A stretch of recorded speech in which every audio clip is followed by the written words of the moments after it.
What is up, fellow nerds, and welcome back to the Dapper Snapper Gaming channel, and welcome back to How Do I Want to Do This? This is our series where we take a look at all playable options available to players in Dungeons & Dragons 5th edition, then we rank them on a scale of 1 to 10 and either build them or fix them depending on how they rank.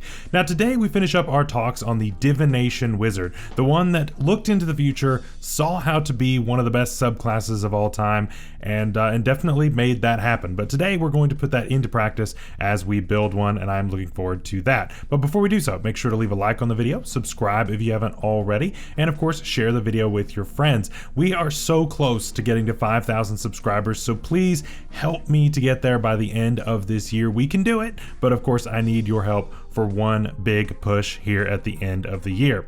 Now for building this specific subclass, I think it's very interesting because honestly, because the subclass is so good, it really kind of builds itself. Now, of course, there are plenty of options that you can take, and we will go over those today. But in many ways, there are very much some optimized paths that we can take. So I'm going to hopefully be able to guide you through all of those today and be able to build the most effective one while also having a ton of fun. And we will do that right after a word from our sponsor. If you are looking for a great gift this upcoming Christmas season, then the Wandering Tavern by Homie and the Dude is the perfect one for the TTRPG lover. This system-agnostic setting features 15 floors and 23 unique locations for you to explore on a massive airship. Interact with the various factions to learn all of the mysteries held within this vessel. Learn recipes for unique benefits and even compete in a bake-off. If you like the work of Studio Ghibli, then this is absolutely the one for you. Learn more with the link below and use code DAPPER10 to receive 10% off at checkout. And of course, by doing so, you will be supporting my channel. Thank you again to Homie and the Dude for supporting the channel, and let's get back to the video. Starting off, we have our rules, of course, and so make sure to check those out. Of course, if something looks different at your table, then you may need to make some appropriate changes, and that will be just fine. So for our race this week, I know that I've been doing a lot of variant human and a lot of the custom lineage and all that stuff, but actually I don't think that that is the way to go this week. Now, while I do think that this subclass does enjoy having a lot of feats, I don't think that it's necessarily required if a certain feat is not allowed at your table. And we'll talk about that in the honorable mentions.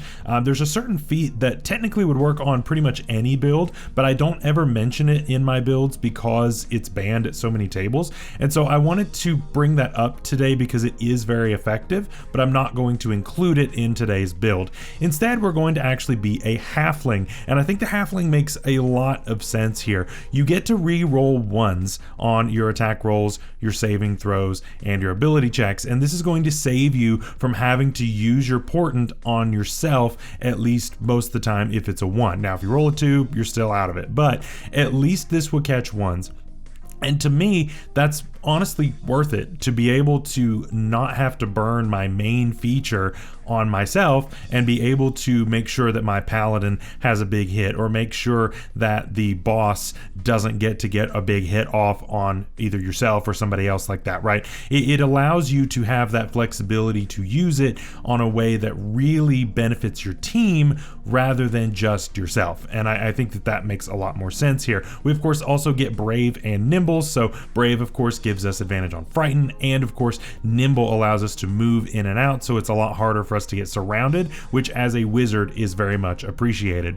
Next up for our stats, of course we're using the modified standard array you saw just a second ago, and our highest stat of course is going in Intelligence. Our second highest is going to go into Constitution, third Dexterity, then we go Wisdom, and after that it really doesn't matter. We're not going to be using Strength or Charisma for really anything, so those two do not matter at all. Last up, of course, Equipment, and there's not anything specific that we're going to need this time around. Grab an Arcane Focus or maybe a component pouch, whatever way suits you better, and we will go from there, but we don't need anything specific. So let's start taking some levels, and at level 1 we're going to be a Wizard 1. We actually are going 20 levels of Wizard once again this week. I just think that the progression of both the features that we get and the spells that we get are too good for us to really go anywhere else, at least in my opinion. But like I said, we will mention some alternatives in the honorable mentions at the very end. So starting off at Wizard 1, we are going to get Spellcasting and Arcane Recovery. Of course, if you have any questions about anything that is related to simply the wizard, or anything that all wizards get, there of course is a video that I'll put up in the iCard above that I've made earlier. So for For our Arcane Recovery, of course, that helps us to get spell slots back, which is great. And then for spell casting, we are going to get some cantrips and first level spells, which is nice. For cantrips, I think Firebolt or Toll the Dead are good. Firebolt is generally a little bit more reliable just because you don't have to worry about any kind of saving throws here.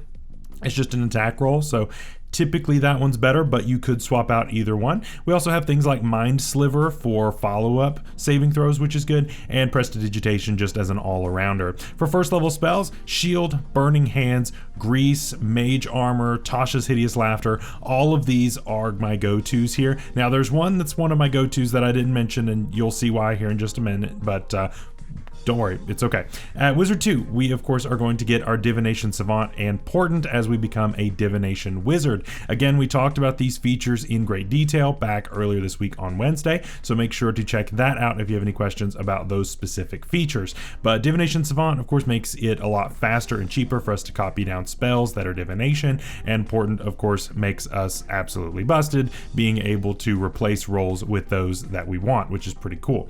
At Wizard 3, we get Cantrip Formulas, which is an optional feature from Tasha's, and of course this allows us to swap some things out if we were to mess up, so definitely a nice thing to have in the back pocket.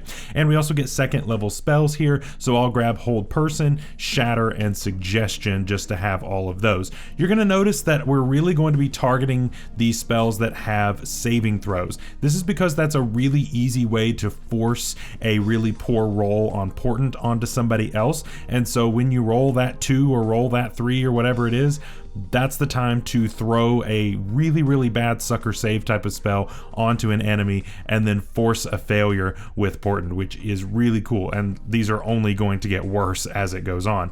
At Wizard 4, we're going to get our first ASI or feat, and I'm going to grab Resilient, specifically Constitution. This is going to give us proficiency in our Constitution saving throws, which is going to help a lot on all of the concentration that we are doing. There's a lot of concentration based spells that are on this list, and so we definitely want the best options possible here, and so definitely pick that up. Plus it gives us a bonus to our Constitution as well, which is really nice. At Wizard 5, we get no features, but we do get third level spells, and I'm going to grab things like Counterspell, Hypnotic Pattern, and Slow. All of these are nasty, right? Counterspell is going to be especially good because this is going to help us whenever we make that check in order to have to try to counterspell something that's higher level, or we can use it to force an opponent that is trying to counterspell our counterspell. If the spell is not cast at a high enough level, you could possibly force a failure on the opponent. So definitely works out really well here if you've got some stuff in the back pocket for Portent. So really cool.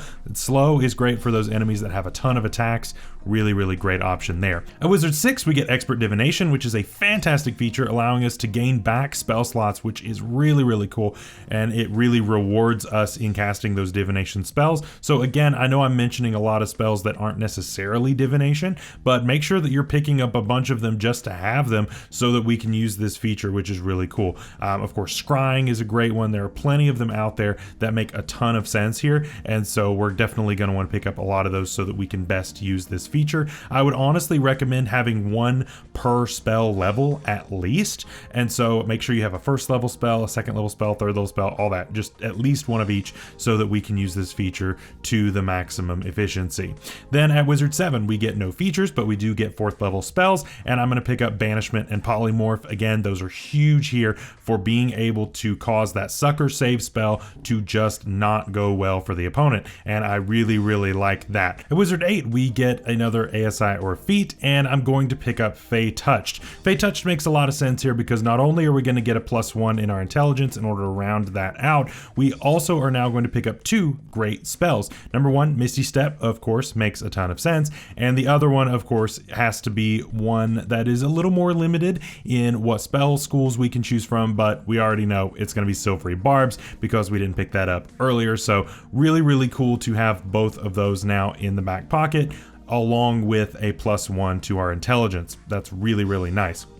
At Wizard 9, we get no features, but we do get 5th level spells. Dominate Person and Wall of Force make a ton of sense here. Again, make sure that we're grabbing those spells that are from the Divination School in order to make sure that we can get all of these spell slots back in order to cast all of these really, really nasty spells. At Wizard 10, we get the Third Eye, which is really interesting. It's a really nice feature to be able to see things that you normally wouldn't be able to see, whether it's in the dark or whether it's invisible creatures or whatever it happens to be.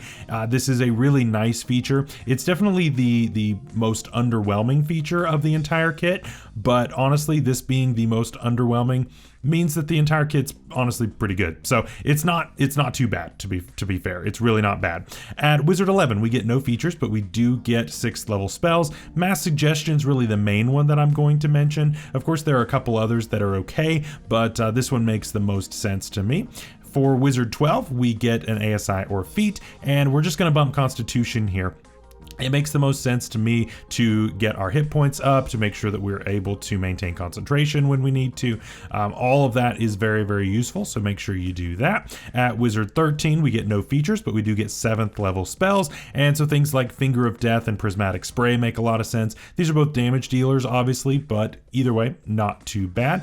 Now, keep in mind that we are now out of range of Expert Divination, so we don't have to worry about it as much once we get to this level, just because the highest level spell slot we can get back is 5th level, so it doesn't make a huge difference here. So unless you see something you really, really need, you don't necessarily have to worry about taking divination spells at this level or higher. So just something to think about there. At Wizard 14, we get Greater Portent, which is incredible, giving us a 3rd die roll to be used throughout the day, which is incredible. Again, that's why I did not want to push off any of my levels, because I wanted to get this as quickly as possible, and it's just absolutely insane. At Wizard 15, we get no features, but we do get 8th level spells, and Feeble Mind honestly is a huge one. This can really change a fight if you get this off, and again, if you've got a nasty portent in the back pocket, this will change the game. It's really, really cool. Then at Wizard 16, of course, we're going to get another ASI or feat. I'm just going to bump Constitution once again, and this, of course, is going to help us with our hit points, with our maintaining concentration, with all that good stuff, and I don't see that there is ever going to be a downside to doing that. Wizard 17, we get our no features, but we get 9th level spells, and of course, Mass Polymorph and True Polymorph are really, really big ones. Those are huge when it comes to the kind of thing that we are shooting for on this build, and I think those make a lot of sense. Of course, there's always the wish spell, but to me, I think these are a little more flavorful and mechanically satisfying. At Wizard 18, we get Spell Mastery, and I'm going to grab Shield here, and one that I didn't mention back at 2nd level, but one that you may want to consider is actually Web. I don't think that Web is a bad one here, just because you can cause some nasty situations, and even if this deals with some minions, it's not bad. And so being able to cast this at will, I think, makes a lot of sense. We can't do it with Misty Step or with our Silvery Barbs just because we got those through a feat. So we have to go a different route. And so I think that Web honestly makes a ton of sense here. So definitely consider doing that. At Wizard 19, we get another ASI or feat. And I would either grab the Tough feat or go ahead and start bumping Dexterity here. Either way makes a lot of sense. Of course, Tough is just hit points. And of course, Dexterity is going to help us with initiative and a bunch of other things. So definitely could help us out there. Finally, Wizard 20, we get our signature spells, and to be honest, any two of those three make a ton of sense here. Counterspell, I think, is one I would always have, and then either Hypnotic Pattern or Slow. To me, Counterspell is great for your magic users, and then Slow is great for your marshals. So having either one of those ready to go is really, really nice, and that helps you, depending on what you're going to run into, it helps you to be a little bit more flexible in that way. So what do you think of today's build? Let me know down below. I think that this is a really fun one, and I think that it's very, very powerful just because of the subclass it is, but even more so when you add the divination spells, being able to get back all of your spell slots with expert divination, and of course all of the sucker save type of stuff. It's all really, really cool. So let's take a look at some honorable mentions of things that almost were. So for other racial options, we almost went with a mountain dwarf. Now the mountain dwarf is very sturdy, and when we are a wizard, that is something that we generally are not. And so the mountain dwarf, of course, would help us out a lot with that. We of course would still have a 25-foot move speed just like the halfling does, but either way it's still a really nice option for the sturdiness. Another option here is the hobgoblin. I think the hobgoblin is great. When it first came out, I was using it a ton because I was in the middle of doing a bunch of martials, and honestly the ability to use the help action as a bonus action and being able to add on little things here and there is just a fantastic feature, and I think it works out really well here on a wizard that doesn't have a ton on the bonus action to do. I think it's really cool. And finally, another very flavorful option in keeping in mind with BG3 and all that fun stuff, the Githyanki. I think the Githyanki is actually a really cool option. You get that psychic type of flavor to this, but you also get your proficiencies that you can swap around based on what you feel like, and I like that a lot. And of course there are some other free spells that you get on top of everything. Overall it's a really nice kit. For other feat options, the feat that I was going to talk about here is the Lucky feat. Lucky is one that I don't see a lot, at least I don't see it allowed at a lot of tables, and it's because it's really good. It's really good. It is banned at my table personally, but I also know that there are some tables that do allow it, but I never mention it in my builds just because I know that there are so many tables that don't allow it. But honestly here, Lucky makes a ton of sense. And in that same vein, Bountiful Luck, which is exclusive to halflings, also makes a ton of sense here. It basically allows you to spread that lucky feature with your allies, and honestly if I could have fit it, I definitely would have, because it's really nice on this type of build. And finally, of course, Warcaster, because we're a spellcaster, you can't not mention Warcaster. It's just too good. Finally, for other options in multi-classing, I start out with the Sorcerer, and specifically the Clockwork Soul. The Clockwork Soul Sorcerer is great because it works in a similar vein in you use your reaction to change how a roll works or what happens here. And so this allows us to cancel out any kind of advantage or disadvantage as a reaction, which is really cool.